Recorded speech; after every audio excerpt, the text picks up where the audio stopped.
പഴയ കാലത്തെ ഈ മുജാഹിദുകൾ തുടങ്ങിയ പുരോഗമനപരമായ ആശയങ്ങൾ പലതും ഇപ്പോൾ സുന്നികൾ സ്വീകരിക്കുന്നുണ്ട്. ഇപ്പോൾ യാത്രക്കാരായ സ്ത്രീകൾക്ക് നിസ്കരിക്കാം എന്ന് സുന്നി പള്ളികളിൽ ബോർഡ് വരുന്നുണ്ട്. അതുപോലെ തന്നെ ഇന്നത്തെ യോഗത്തിൽ എനിക്ക് തോന്നുന്നു സ്ത്രീകളുടെ വിദ്യാഭ്യാസത്തെക്കുറിച്ചാണ് ഉസ്താദ് കൂടുതലും സംസാരിച്ചത്. അപ്പോൾ സ്ത്രീ വിദ്യാഭ്യാസത്തെക്കുറിച്ചും അവരുടെ ഇംഗ്ലീഷ് വിദ്യാഭ്യാസത്തെക്കുറിച്ചും ഈ മലയാളം പഠിക്കുന്നതിനെ കുറിച്ചാണെങ്കിലും ഒക്കെ പഴയ സുന്നി കാഴ്ചപ്പാടുകൾ നിന്ന് ഒരുപാട് മാറുകയാണ്. പുരോഗമനപരമായ ആശയങ്ങൾ സുന്നികൾ സ്വീകരിക്കുന്നുണ്ട്.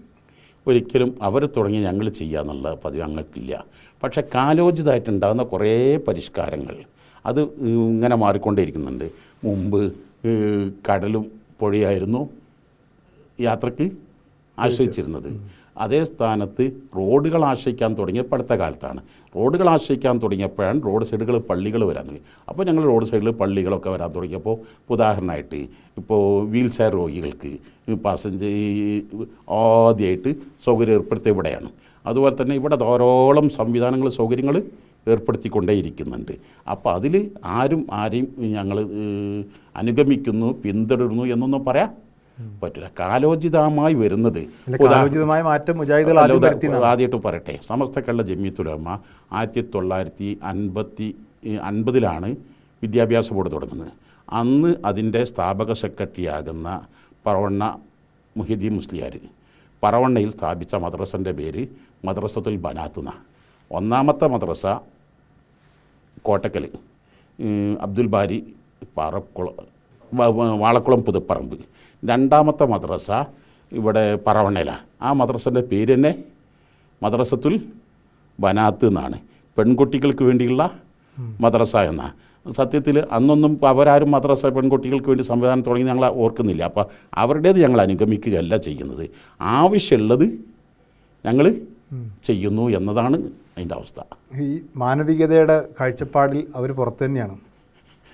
മാനുഷിക പരിഗണന ഞങ്ങൾ എല്ലാവർക്കും നൽകും, അത് പുറത്തല്ല. അപ്പോൾ ജിഫ്രി തങ്ങൾ പറഞ്ഞതായിട്ട് ഉസ്താദ് പറഞ്ഞു ഏകദേശം ഒരുപോലെയാണ്. ഇപ്പോൾ അങ്ങനെ പറയാൻ പറ്റില്ല. ജിഫ്രി തങ്ങൾ പറഞ്ഞോട് യോജിപ്പില്ല. ജിഫ്രി തങ്ങൾ പറഞ്ഞ എന്താ ഞങ്ങൾ കേട്ടിട്ടില്ല. പിന്നെ ചില രാഷ്ട്രീയ വിഷയങ്ങളുണ്ടാവും. ഇപ്പോൾ ഏക സിവിൽ കോഡിൻ്റെ വിഷയങ്ങളുണ്ടാകുന്നു, പൗരത്വ നിയമത്തിൻ്റെ വിഷയം ഉണ്ടാകുന്നു. അപ്പോൾ അതൊരു മുസ്ലിം സമുദായത്തിൻ്റെ ആകെ ആശങ്കയാണ്. ഇവിടുന്ന് പുറത്തു പോകേണ്ടി വരുമോ, ഞങ്ങൾ പൗരത്വ രജിസ്റ്റർ ഇന്ന് പുറത്തു പോകുന്നുള്ള ആശങ്കയാണ്. അപ്പോൾ മുസ്ലിം കമ്മ്യൂണിറ്റിക്ക് മൊത്തത്തിലൊരു പ്ലാറ്റ്ഫോം വേണമെന്ന് പറഞ്ഞാൽ ഇവരെയൊക്കെ ഒരുമിച്ചിരുത്തിക്കൂടെ? സംഘടിക്കേണ്ട മേഖലയിൽ ഞങ്ങളിപ്പോൾ സംവാദങ്ങളിൽ, ഹജ്ജ് കമ്മിറ്റികളിൽ, വഖഫ് ബോർഡിൽ ഇങ്ങനെ തുടങ്ങിയ സംഘടിക്കേണ്ട മേഖലയിൽ ഇപ്പോൾ ഹജ്ജ് കമ്മിറ്റിയിൽ എല്ലാ കക്ഷികളും ഉണ്ടാവാറുണ്ട്. അതുപോലെ തന്നെ വഖഫ് ബോർഡിൽ എല്ലാവരും ഉണ്ടാവാറുണ്ട്. അങ്ങനെ യോജിക്കേണ്ട സ്ഥലങ്ങളിൽ യോജിക്കാറുണ്ട്, യോജിക്കാൻ പറ്റാത്ത സ്ഥലങ്ങളിൽ യോജിക്കില്ല. അത് കാന്തപുരം സഹകരണം എന്നുള്ള ബുക്ക് തന്നെ എഴുതിയിട്ടുണ്ട്. സഹകരിക്കേണ്ട മേഖല ഏതാണ്, സഹകരിക്കാൻ പറ്റാത്ത മേഖല ഏതാണെന്നുള്ളതിൽ. ഇപ്പോൾ സംവാദവേദികൾ ഒരേ സ്റ്റേജിൽ ഒരേ ചെയറിൽ ഇരിക്കേണ്ടി വരും. ഹജ്ജ് കമ്മിറ്റിയിൽ ഒന്നിച്ച് ഇരിക്കേണ്ടി വരും. വരാവൊക്കെ ഉണ്ട് അതിനകത്ത്. അപ്പോൾ ഈ രാഷ്ട്രീയ വിഷയങ്ങളിൽ ഇത്തരത്തിൽ ഒന്നിച്ചൊരു രാഷ്ട്രീയ ശക്തിയായി പോകുന്നതിൽ തെറ്റില്ല എന്നുള്ളതാണ്. അതായത് കാലത്തെ സാഹചര്യങ്ങളും സന്ദർഭങ്ങളും നോക്കി ഞങ്ങൾ തീരുമാനമെടുക്കും. അതനുസരിച്ച് ഒറ്റ രാഷ്ട്രീയ ചോദ്യം കൂടി ചോദിച്ചാൽ, ഈ മുസ്ലിം ലീഗുമായിട്ട് നേരത്തെ വലിയൊരു തൊട്ടുകൂടായ്മ ഉണ്ടായിരുന്നു. കാരണം പിളർപ്പിൻ്റെ കാലത്ത് EK വിഭാഗത്തെ സംരക്ഷിച്ചു കൂടെ നിർത്തിയത് മുസ്ലിം ലീഗാണ്, CPM ആണ് മറുഭാഗത്തെ സംരക്ഷിച്ചത്. അന്നത്തെ ഒരു രാഷ്ട്രീയ വൈര്യം ഇപ്പോൾ മുസ്ലിം ലീഗിനോടുണ്ടോ?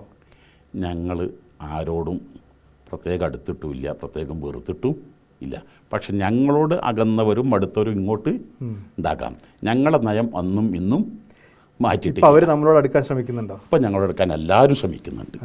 എല്ലാവർക്കും കരുത്ത് കണ്ടിട്ട് തന്നെ. അപ്പോൾ എല്ലാവർക്കും ഞങ്ങളെ വേണമെന്നുള്ള ചിന്താഗതി ഉണ്ട്. എല്ലാവരും ഞങ്ങളെ സമീപിക്കാറുണ്ട്. അതേസമയം ഞങ്ങൾ ആരോടും അങ്ങോട്ട് ഞങ്ങളുടെ സമദൂര സിദ്ധാന്തം എന്ന നയത്തിൽ നിന്ന് ഞങ്ങളൊരിക്കലും മാറിയിട്ടില്ല. ഞങ്ങൾ ഉപദ്രവിച്ചവരുണ്ട്, ഞങ്ങൾ അനുകൂലിച്ചവരുണ്ട്, ഞങ്ങൾ ഉപദ്രവിച്ചവർ ഇപ്പോൾ ഞങ്ങളെ ആശ്രയിക്കുന്നവർ ഉണ്ട്.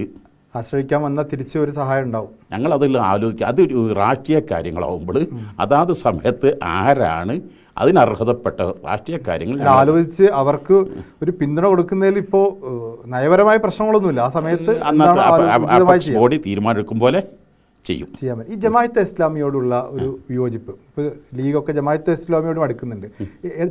പ്രധാനപ്പെട്ട കാരണം എന്താണ് ജമാഅത്തെ ഇസ്ലാമി എതിർക്കാനുള്ള? അതെല്ലാവർക്കും അറിയാവുന്ന ലാഹോറിൽ നിന്ന് വന്നതാണ്. അവർ രാഷ്ട്രീയ കക്ഷികളാണ്. അവർക്കിവിടെ ഭരണം സ്ഥാപിക്കുക എന്നുള്ള തത്വങ്ങളൊക്കെ അവർ മാറ്റിയെന്നൊക്കെ പറഞ്ഞാൽ ഞങ്ങൾക്കത് ഉൾക്കൊള്ളാൻ കഴിയുന്നില്ല. കാരണം അബുലാല മൗദൂദി അവർ എതിർക്കുന്നില്ല, അവർ ആ ബുക്കുകൾ ഒഴിവാക്കുന്നില്ല, അവർ ആശയങ്ങൾ ഇപ്പോഴും എന്തായിക്കൊണ്ടിരിക്കുന്നു, പഠിപ്പിച്ചുകൊണ്ടിരിക്കുന്നു. ഇപ്പോഴത്തെ താൽക്കാലിക ആവശ്യങ്ങൾക്ക് വേണ്ടി ഞങ്ങൾ ആ നയം മാറ്റിയെന്ന് പറഞ്ഞാൽ പോരല്ലോ. നയം മാറ്റിയപ്പോൾ ഒരു തീരുമാനം ദുർബലപ്പെടുത്തിയാൽ അതുമായി ബന്ധപ്പെട്ടെല്ലാം പൂർണ്ണമായും വർജിക്കണം, ഒഴിവാക്കണം. ഇതത് നടന്നിട്ടില്ല. അപ്പോൾ ആയതുകൊണ്ട് ഞങ്ങൾ ഇന്നും വിശ്വസിക്കുന്നത് ഞങ്ങൾക്ക് ഉൾക്കൊള്ളാൻ പറ്റാത്ത ഒരു രാഷ്ട്രീയ പാർട്ടിയാണ് അവരെന്നാണ് ഞങ്ങൾ മനസ്സിലാക്കുന്നത്. ഈ ഹുക്കുമത്തെ ഇലാഹി എന്ന് പറയുന്ന ഒരു മതരാഷ്ട്രവാദമാണ് നേരത്തെ ജമാഅത്തെ ഇസ്ലാമിക്ക് ഉണ്ടായിരുന്നത്. അത് ഇക്കാമത്തുദ്ദീൻ എന്ന് പറയുന്ന ഒരു ദീനിൻ്റെ വ്യവസ്ഥ വരിക എന്നാണ് അവർ ആഗ്രഹിക്കുന്നത്. ദീനിൻ്റെ വ്യവസ്ഥ വരണം എന്ന് ആഗ്രഹിക്കുന്നതിനോട് എന്തിനാണ് നമ്മൾ വിയോജിക്കുന്നത്? ഞങ്ങൾക്ക് ഞങ്ങളുടെ രാജ്യത്ത് ഇവിടെ ഭരണഘടന പൂർണ്ണ സ്വാതന്ത്ര്യം നൽകുന്നുണ്ട്. ആ സ്വാതന്ത്ര്യമാണ് ഞങ്ങൾ നിലനിൽക്കണമെന്നാണ്. ഞങ്ങൾ ഭരണഘടനാനുസൃതമായി ജീവിക്കണം എന്നുള്ളതാണ്. ഭരണഘടനാ വിരുദ്ധമായ പ്രവർത്തനങ്ങൾ പാടില്ല എന്നാണ് ഞങ്ങളുടെ നയവും തീരുമാനങ്ങളും. ജമാഅത്തെ ഇസ്ലാമി ഇപ്പം ഭരണഘടനയ്ക്ക് അംഗീകരിച്ചാണ് പ്രവർത്തിക്കുന്നത്. പക്ഷേ അവരുടെ സ്ഥാപകർ അതോടുന്ന് തുടങ്ങി അതിൻ്റെ ആദ്യകാലങ്ങൾ എന്തായിരുന്നു എന്നുള്ളതൊക്കെ നിങ്ങളൊന്ന് വായിച്ച് ചരിത്രം പഠിച്ചാൽ, ഈ ജാഹിലിയത്തായിട്ടുള്ള ഭരണവ്യവസ്ഥകളിലോടത്ത് പ്രാർത്ഥന സ്വീകരിക്കപ്പെടില്ല എന്നുള്ള വിശ്വാസം അവർക്ക് ഇപ്പോഴും ഉണ്ടെന്നാണ്. അതായത് ഇപ്പോഴും അവരുടെ ബുക്കുകൾ പഠിപ്പിക്കുന്നത്, അവരുടെ പ്രസിദ്ധീകരണാലയങ്ങളിൽ മഹാഭൂരിഭാഗം ഗ്രന്ഥങ്ങളും ഇതെല്ലാം ഏത് തന്നെയാണ്, ആ സ്ഥാപക നേതാവിൻ്റേത് തന്നെയാണ്. പക്ഷെ അവർ പറയുന്ന ഇപ്പോൾ അവരാഗ്രഹിക്കുന്ന ഒരു പരിവർത്തനം ഇവിടെ ഒരു ജനാധിപത്യ സർക്കാരിനെ അട്ടിമറിച്ചുകൊണ്ടൊന്നുമല്ല, മാനസികമായ പരിവർത്തനം. ഇപ്പോൾ അള്ളാഹിൻ്റെ ഹിദായത്ത് കിട്ടി എല്ലാവരും ഒരു ഇസ്ലാമായി മാറി ആ ഇസ്ലാമിക ദീന് വന്നു കഴിഞ്ഞാൽ അത് അംഗീകരിക്കാൻ പറ്റുന്ന കാര്യമല്ലേ? സ്ഥാപിത ലക്ഷ്യങ്ങളിൽ നിന്ന് മാറിയോ ഇല്ലേ എന്ന് തീരുമാനിക്കേണ്ടത് ഒരു പ്രഖ്യാപനത്തിൻ്റെ അടിസ്ഥാനത്തിലല്ല.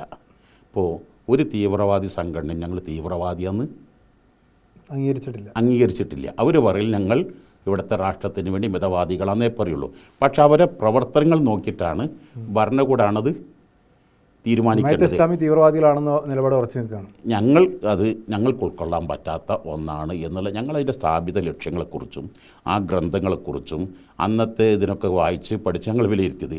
അത് തിരുത്താൻ പറ്റുന്ന ഞങ്ങൾക്ക് ഇതുവരെ ബോധ്യപ്പെട്ടിട്ടില്ല.